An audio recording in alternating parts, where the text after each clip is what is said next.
The entire time I knew him, he only ever had one goal.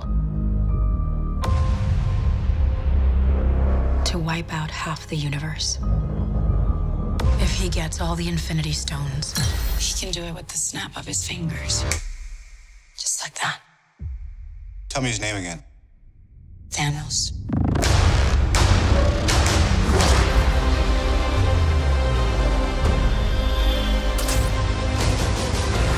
We got one advantage. He's coming to us. We have what Thanos wants. So that's what we use.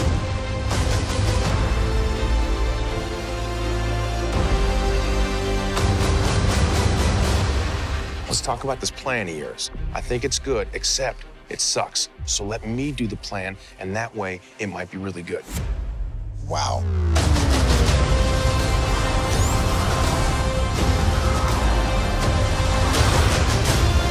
The end is near.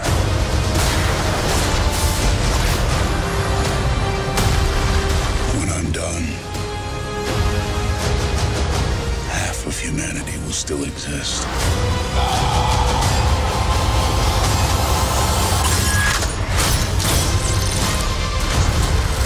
Perfectly balanced. As all things should be. I hope they remember you.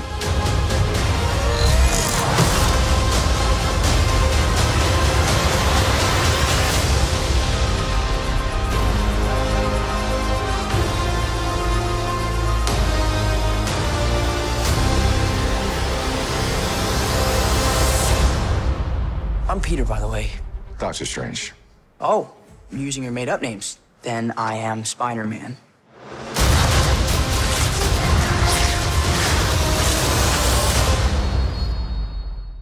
Groot morning, everyone. This is awesome. So they dropped this super early. I love the way they tagged that Spider-Man joke at the end. Oh, we're using our made-up names. I'm Spider-Man then. He's just bringing back the Doctor Strange joke from the Doctor Strange movie. No, my name is Strange. Well, who am I to judge? So if you're finding me for the first time, be sure to subscribe to get all the videos. I'm also doing an Infinity Gauntlet replica giveaway. All you have to do to enter that is be a subscriber and leave a comment on the video.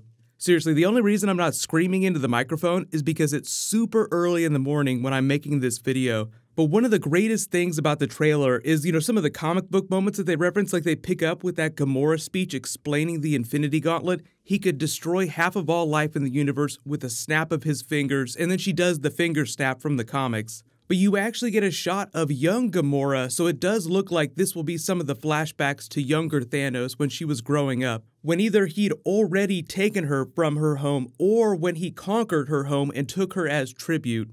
But let's just go through this shot by shot, just because there's so much stuff. We could talk about this all day. So I love the way that they rotate the camera in that opening shot. It's just like the Black Panther movie, so I guess I should say spoilers for Black Panther. When Killmonger becomes king and they sort of rotate the camera, it's a way visually to tell you that the narrative is getting flipped on its head because someone who's supposed to be the villain is taking over the narrative. And in Infinity War, it's Thanos that's taking over the narrative. So it's like he's becoming king of the entire universe, like Killmonger was becoming king of Wakanda. Even though all the banner shots that we've seen are either in the Sanctum or in Wakanda, this actually might be in the new Avengers facility before they go to Wakanda, like when they're loading up the Quinjet to fly out.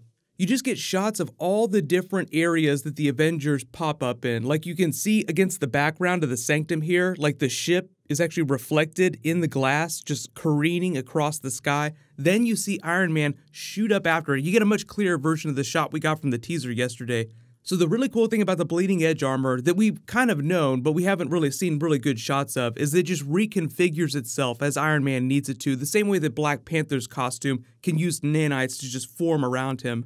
The thing here, though, is that as Gamora starts her voiceover explaining the Infinity Gauntlet, she's actually on the Milano talking to the other Guardians and anybody else that might be on the ship at that moment, probably to Thor because he picks up with them relatively early in the film. But here you can actually see Iron Man inside the Sanctum talking to Doctor Strange. So that actually happens relatively early in the film too, because Strange is one of the few people that actually has really detailed information on the Infinity Stones. But if you haven't read the prequel comic, I've already done a couple of videos explaining that story. They basically explain Doctor Strange talking to Wong about the location of the Infinity Stones, what each of them do, the danger that they sense that's coming, this really crazy cosmic unease that's in the air that they can sense with their magic. So he contacts Iron Man, he shows up at the Sanctum, and you pick up with Banner like crashing right through that skylight. Tell me his name again. It's almost like Voldemort. Speak his name and the devil shall appear. You see this fire in the background here as he's pulling his helmet off. This actually might be on Thor's ship because there's a couple different shots with Loki standing with the Black Order later in the trailer, and Thanos grabs the Tesseract and smashes it so that he can take the space gem out and put it in the gauntlet. Like, look at the gauntlet here right now. He only has the power gem in it, so he's already been to Xandar. So I don't know that they're going to deny us that pleasure, so that might be just some sort of condensed sequence at the beginning of the film. Because the total runtime, I think, is about 2 hours and 36 minutes, making it the longest Marvel film that they've ever made by a couple minutes. Civil War is only a couple minutes shorter than that, so it's not like it's way longer than the longest Marvel film so far. But even so, some of the sequences where he takes certain gems will probably be quicker than others. Like the Mind Gem is going to be one of the longest ones because, like Iron Man says, we have what he wants, we'll use that. So Vision, living MacGuffin, gets taken to Wakanda. You get a much longer shot of Peter on his class field trip, making a beeline for that ship. This is Doctor Strange after that shot of Banner crashing through and everybody freaking out and heading for the door. So Doctor Strange is like, all right, activate the time gem, time to throw down. Because this is happening with all this greenery behind them, this might be after they've gone to Wakanda, when Vision is just like sitting there waiting for the attack to come. Like everybody just waiting for Thanos to rip that gem right out of his forehead. Welcome back to Wakanda, Cap. You get a better shot of Vision and everybody climbing out of the Quinjet. You see Rhodey's new harness that he walks in. Like, I don't think that it was going to be too much trouble for Iron Man to magic some tech up for him. So even though his spine is probably going to be damaged for the rest of his life, he'll still move around like a totally normal person in the movie. I think I already talked about it during all of my Black Panther post-credit scene videos and Easter egg videos, but for the most part, anybody that survived the Black Panther movie is going to show up during Infinity War, even Everett Ross, although you don't really see him anywhere in these trailers. Shuri has Vision on the table, examining the Mind Gem. She was responsible for fixing Winter Soldier's mind. In the prequel comic, she brags that their AI technology is more advanced than the technology used to create Ultron, which was the technology used to create Vision. Just a really big hat tip for what she might eventually be doing, programming, messing with Vision's mind so that they could extract the Mind Gem. Like you can see the digital representation of all this yellow of the energy from the Mind Gem inside his brain, looking for a safe way to separate him from that, because Thanos is going to assemble the gauntlet, so that means that it's coming out of his forehead one way or another. Think of all the broken white boys coming to Shuri right after this giant battle with the Outriders. I love the way that they're all banging up against that Wakandan shield. Raise all defenses, get that man a shield. Because you see the Guardians climbing out on this station, and you see the trawler here that looks like it might be on Nowhere, this might be them trying to get to the Collector before Thanos does. I actually posted a video with that scene, so I'll add a link for it at the end of this. But it's basically Thanos stepping on the Collector, just trying to squeeze the life out of him, finding out what he did with the reality gem. This is probably the truest real comedy scene next to that Spider-Man Doctor Strange moment. Here's the thing, your plan real good, but it sucks. Let's do my plan so it doesn't suck. There was that video that I posted with Captain America and Black Widow where the interviewer was asking them, what's it like having two quippy people like Chris Pratt and Robert Downey Jr. on screen together? And he's like, well, we pepper that in there. It's not like they're on screen together all the time. Since we don't see any shots of Iron Man on the Milano, I'm wondering if they actually crash on Titan inside Thanos' ship. Like maybe they make their way inside, then the ship goes back to Titan, but separately the Guardians also come to Titan. The look on Peter's face as Iron Man just gets so tired of listening to Chris Pratt is hilarious. This is just like the Underoos moment during Civil War. Iron Man's having flashbacks. Oh my god, I'm getting tired of hearing this other person talk into my ear. Peter is basically the audience proxy, like he can't hardly believe what's going on. He's so excited to be here. Much bigger shot of that Wakandan battle. You see the ships that they ride out to on. I'm sure they'll be selling those in stores. Like that's part of the point of these movies is selling a lot of toys in addition to being really cool. Much better shot of Bucky with his vibranium arm. Inspector Gadget style, we've talked about how that arm can probably do other things like reconfigure to make other weapons if he needs to, like Cap has the gauntlets that turn into the shields. We haven't talked about it a whole lot, but I think we all agree that the Hulk is inside the Hulkbuster for at least part of the film, so most of you probably could tell that this is the Hulkbuster 2.0. It's just an upgraded version of the one that we saw during Age of Ultron.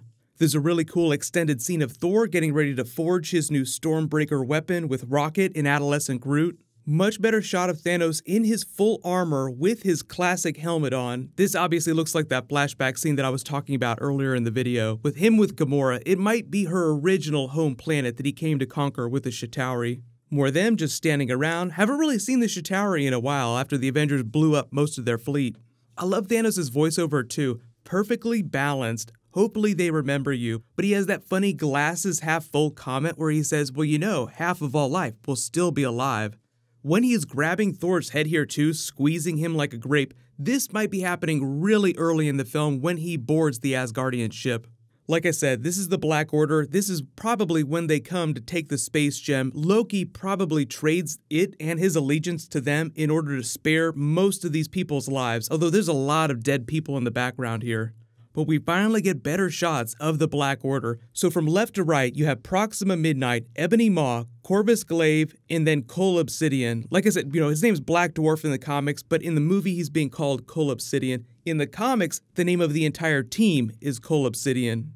Kevin Feige said that really early in the film, there'll be a couple moments that will tell you exactly how big, bad, and powerful Thanos is. Squeezing the Tesseract and cracking it like a walnut is one of those moments. The thing about this, though, is that when the Hulkbuster is in this fight, we've actually seen Hulk running behind Captain America. I'm wondering when he finally becomes Hulk again, because there have been a lot of rumors about Banner's arc during the film, and for the most part, he's Banner in all the footage we've seen. So unless they're misleading us, at some point he will be able to become the Hulk again, and the Hulkbuster will just be remote piloted by Friday or some other AI. Maybe they stick one of her vibranium receivers on it and she just remote pilots the Hulkbuster from her lab. That'd actually be pretty badass. Pretty cool combination of powers here on the Titan battle. So you have Doctor Strange creating his glyphs so that Star-Lord can run across the battlefield. This is probably one of my favorite shots though, is Ebony Maw coming for Doctor Strange's time gem. And you could just see like Loki tried to come after Doctor Strange during Thor Ragnarok and he just totally threw him out of one of those portals. But Ebony Maw is supposed to be so much more badass that they make it look like his magic is more powerful than Doctor Strange's. Like their powers aren't exactly the same. Ebony Maw is more about mental manipulation than he is about raw sorcery. But I think in the movie they'll present him as being like a dark version of Doctor Strange in terms of his abilities. Love the way they cut these two Thanos shots too. So him jumping at frame, obviously coming at the Avengers while they're on Titan, then separately coming for Captain America while they're in Wakanda. So that you can see all this greenery. Very clearly Thanos is here during this battle in Wakanda coming for the Mind Gem. It's just that this is the first time we've seen him, but it's really more meant to show you how strong Captain America is. Obviously, Thanos is way more powerful. And even though we only see 2 gems in the Gauntlet, this might be one of those Thor Ragnarok CG trickery moments where we're not seeing exactly the way it's going to happen when we get the theatrical cut of the film. Like, okay, we're just going to delete a couple of the gems here so people don't know how many he has when he makes it to Wakanda.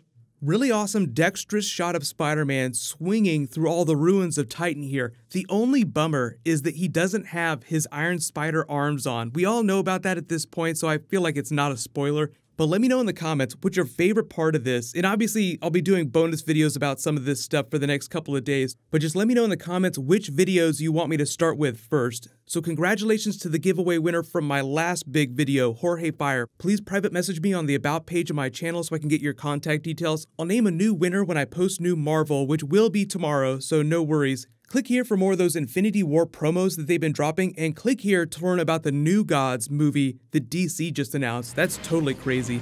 Thank you so much for watching. Everybody stay awesome. I'll see you guys tonight.